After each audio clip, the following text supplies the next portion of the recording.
America ఆధ్వర్యంలో నడిచేటటువంటి నాటోలో Hungary ఒక భాగం. అమెరికా నాటో ద్వారా చేయించేటటువంటి అడుగులకి చెక్ పెడతా ఉండేది అదే. యూరోపియన్ యూనియన్లో భాగస్వామి, నాటోలో భాగస్వామి, ఎక్కడికక్కడ విసిగిస్తూ ఉంటుంది, తన వీటో పవర్స్ వాడుతూ ఉంటుంది. అధ్యక్షుడు వచ్చేటప్పటికి లెఫ్టిస్ట్ ఐడియాలజిస్ట్ కావడంతో ఏం చేయాలో అర్థం కాని పరిస్థితి.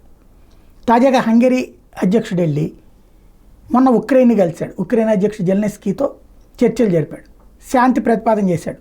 ఇప్పటికిప్పుడు సీజ్ ఫైర్, కాల్పుల విరమణకి మీరు ఓకే అంటే నేను రష్యాతో మాట్లాడతాను. అబ్బెబ్బే అట్లాంటిది లేదని చెప్పింది ఉక్రెయిన్.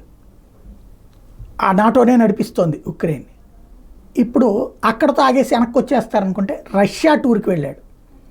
అదే హంగరీ అధ్యక్షుడు రష్యా అధ్యక్షుడితో కూర్చున్నాడు.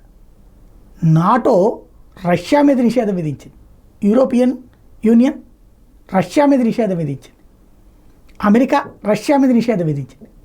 ఆ నిషేధాన్ని లెక్క చేయకుండా అందులో సభ్యదేశం అధ్యక్షుడు వెళ్ళి రష్యా అధ్యక్షుడితో కూర్చుంటే ఏం చేయాలో అర్థం కాని పరిస్థితి ఇప్పుడు నాటోది. మరి నాటో నుంచి వెలేస్తారా హంగరీని చూడాలి.